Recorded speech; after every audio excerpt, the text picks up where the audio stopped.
amigos y amigas, estamos de nuevo en esta sección Voces que Rompen. El día de hoy nuestra invitada es Fátima Alviso, activista, feminista y defensora de derechos humanos, quien ha sido pieza clave en la lucha por garantizar el derecho de mujeres y personas gestantes a interrumpir el embarazo.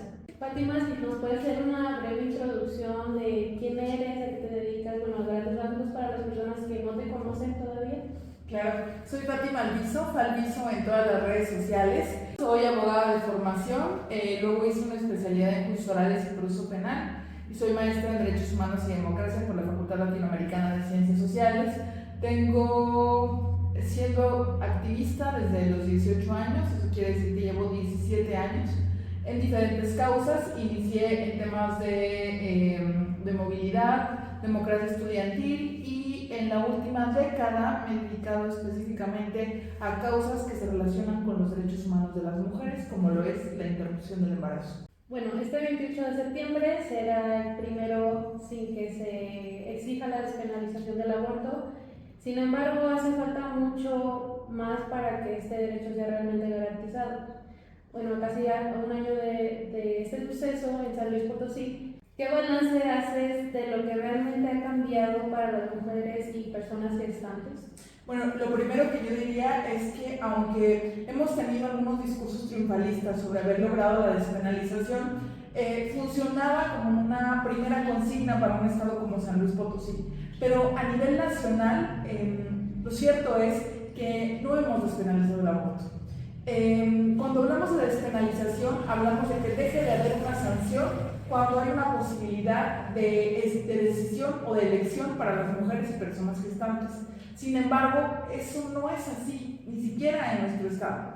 En nuestro estado se despenalizó hasta la semana 12.6 y tenemos adicionalmente 4 causales sin límite de la etapa gestacional: violación, salud, imprudencia e inseminación indebida. 4. Pero seguimos sancionando a mujeres que deciden interrumpir después del primer trimestre de gestación.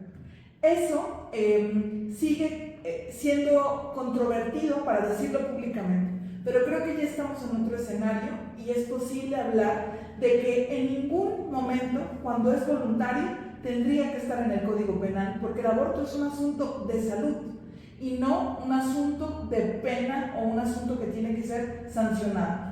Y tan es así que en nuestra legislación actual, si tú interrumpes sin una de las causales fuera de la semana 12.6, la sanción es trabajo comunitario. ¿Por qué una conducta que solo se sanciona con trabajo comunitario tendría que estar en el mismo lugar donde están delitos graves como la violación, el feminicidio, el secuestro? Por lo tanto, yo empezaría por eso, que hicimos un avance hacia la despenalización, pero me parece que el planteamiento tiene que ser a la despenalización total. Y en ese sentido, un poco del balance que no solo yo, sino las colectividades en las que me encuentro constituida, como por ejemplo el Frente Marea Verde, Lumina Centro de Derechos Humanos AC y la red de acompañantes Las Compas, hacemos un balance mixto.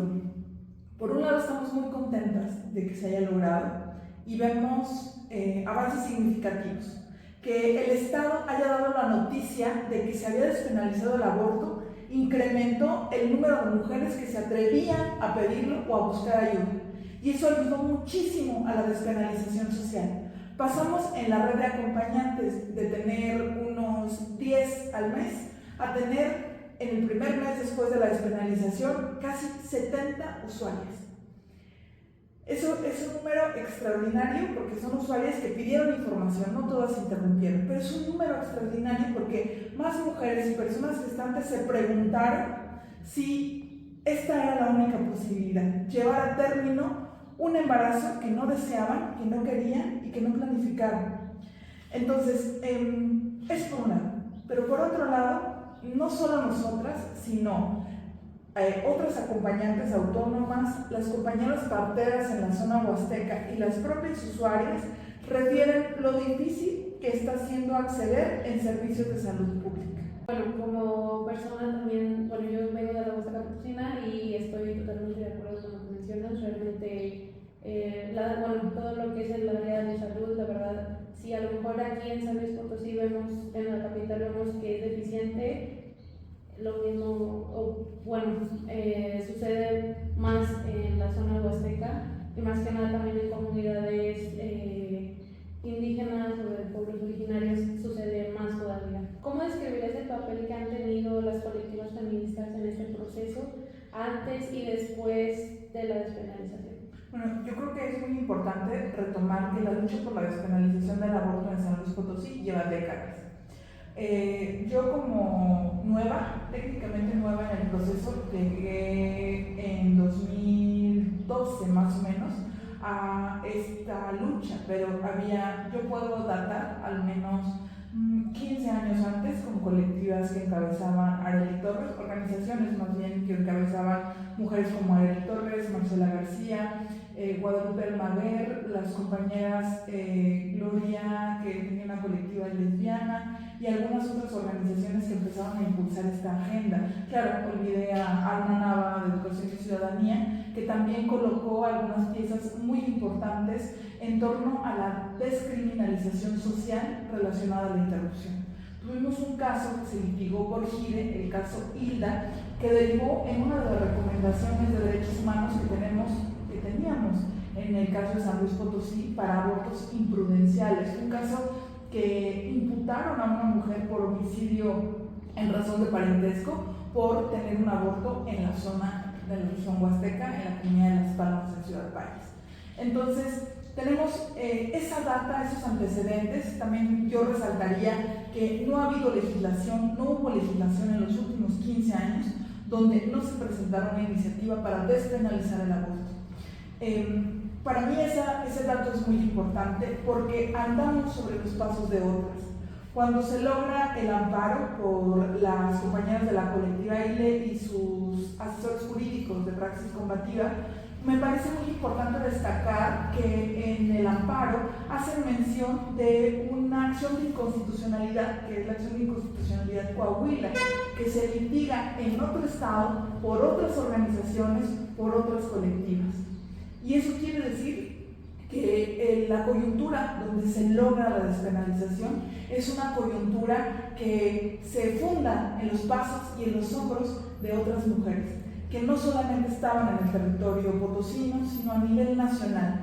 Yo quisiera destacarlo porque cuando hablamos de la despenalización no solo se ha significado una lucha en el territorio del Estado, que son las leyes, sino también como una pugna política territorial y corporal para nosotras y para las personas que pueden gestar.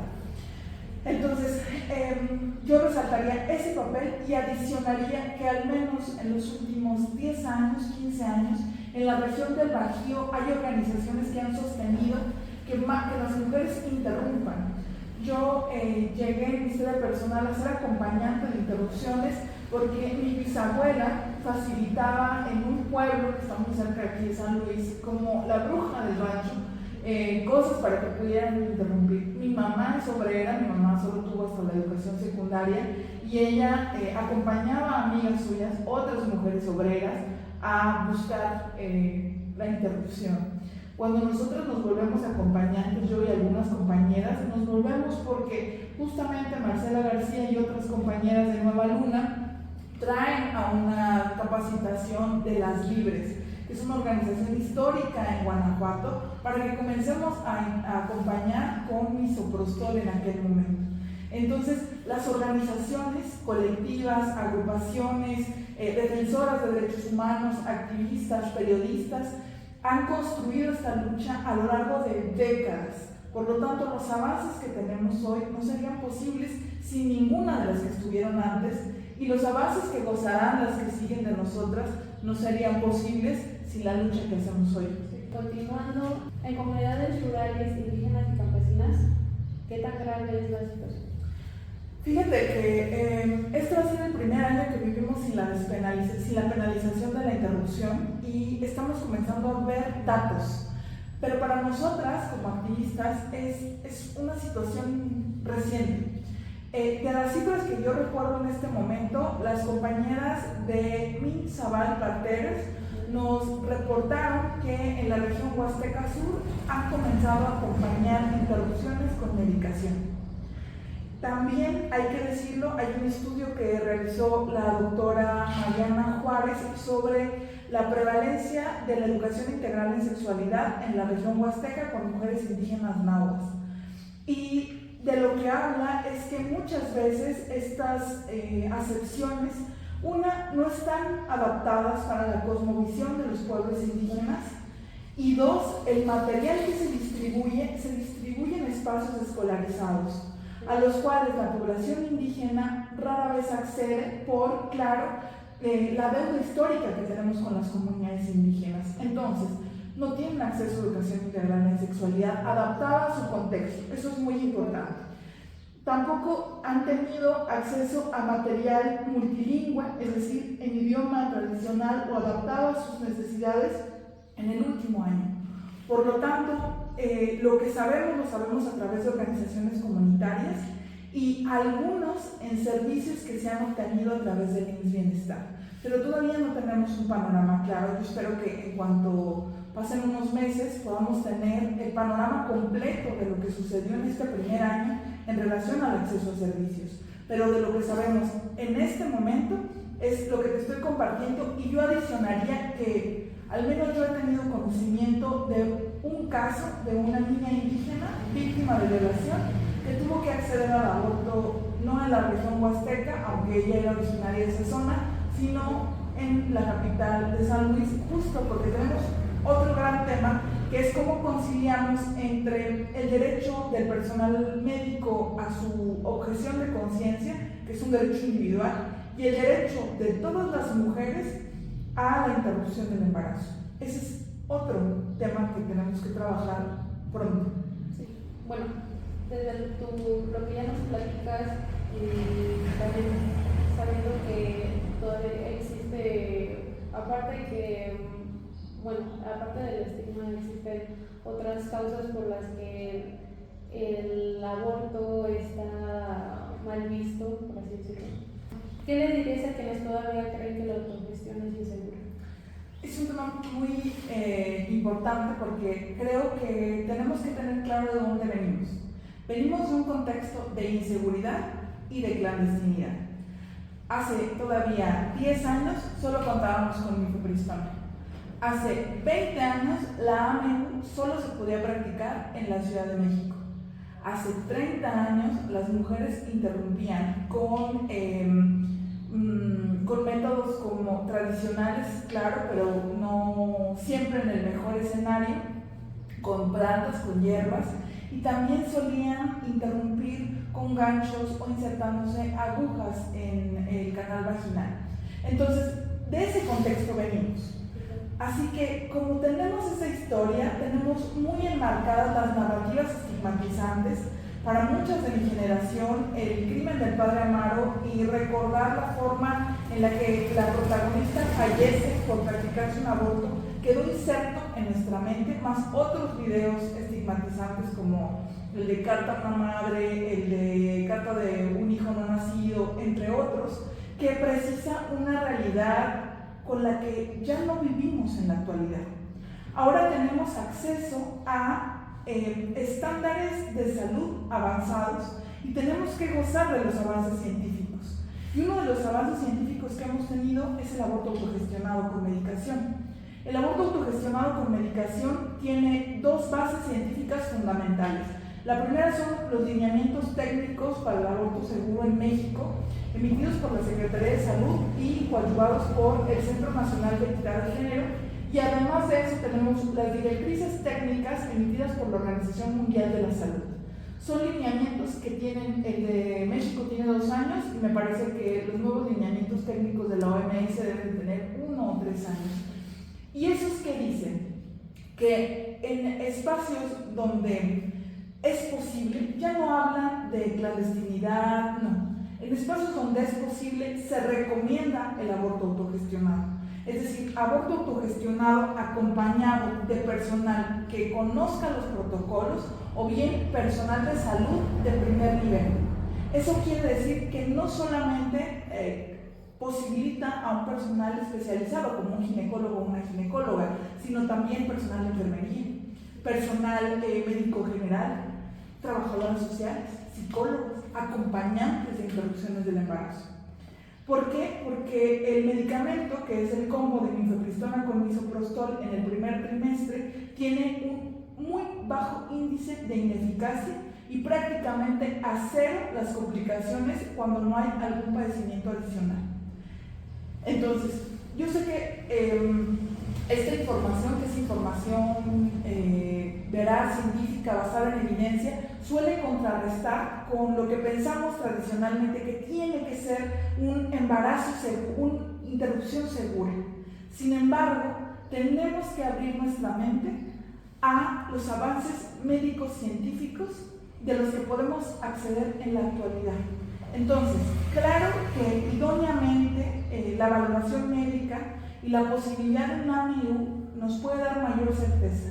Sin embargo, ahora con la combinación de los medicamentos mifepristona con misoprostol o en un caso urgente solo misoprostol son procesos seguros. Entonces, eso lo tenemos que tener claro. La eficacia está en 98-99 más o menos. Cero me parece que es el porcentaje a 100.000 interrupciones en casos de riesgo.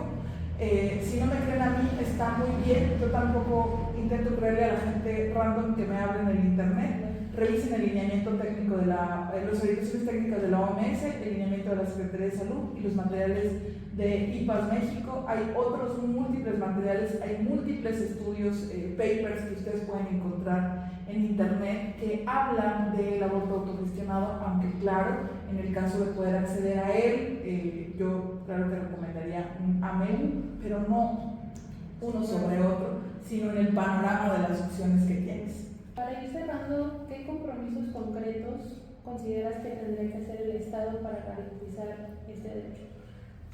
El primero y el más urgente, legislar la objeción de conciencia.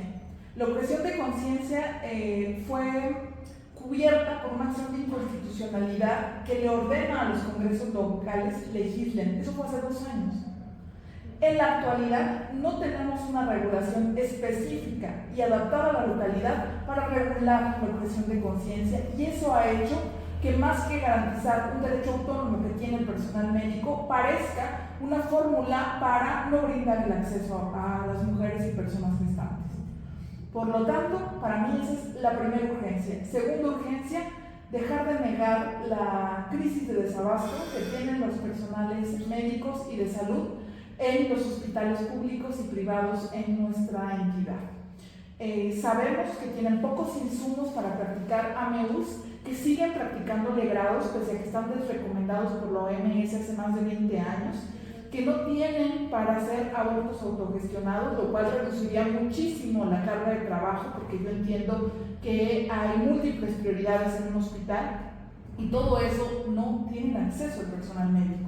Entonces, aunque tengamos aliadas, aunque tengamos personal médico consciente y que busca hacer su trabajo conforme al marco legal aplicable, no pueden realizarlo si no tienen los insumos y la capacitación. Y ese es el tercer punto, capacitación inmediata y efectiva a todo el personal médico que se relacione con código mater o relacionado con cualquier cosa de gineco-obstetricia. Hasta donde nosotras sabemos, porque puede ser que sea información errónea, el Estado se ha capacitado principalmente los IMSS Bienestar en alianza con organizaciones civiles nacionales como es IPAS, Latinoamérica y el Caribe. Sin embargo, fue un ciclo de capacitaciones breve y nos parece que eso puede seguir fortaleciéndose, que entendemos que el Estado no necesariamente tendrá los recursos para hacerlo, pero las colaboraciones con organizaciones de la sociedad civil, con la Facultad de Enfermería y la Facultad de Medicina de nuestra Universidad Autónoma de San Luis Potosí, con alianzas estratégicas como las colectivas, las redes de acompañamiento, podemos brindar algunas herramientas de capacitación, aunque claro, en el mejor escenario, el Estado tendría que brindar los recursos suficientes para que el personal médico pueda formarse, porque muchas veces esta llamada objeción de conciencia también tiene que ver con el contexto en donde crecemos.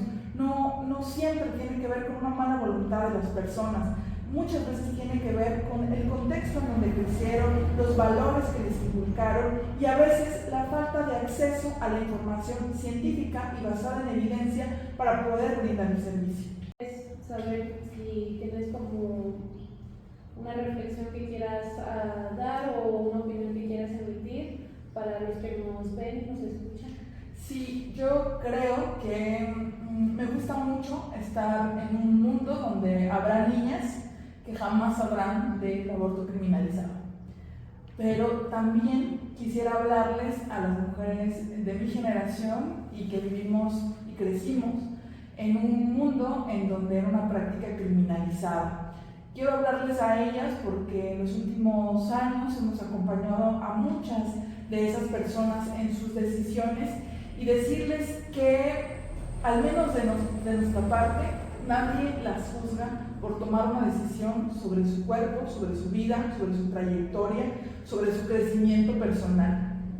Y la otra es invitar a las mujeres y a las personas que consideran que esta es una lucha vana, que consideran que ellas jamás se lo practicarían, porque quiero decirles que la incidencia que nosotras hemos visto en el último año, la incidencia que se reportaba en Ciudad de México en 15 años, casi 400 mujeres potosinas, significa que muy seguramente hay una mujer cerca de ti que escucha lo que dices, la forma en la que te refieres a quienes deciden interrumpir un embarazo y se sienten solas.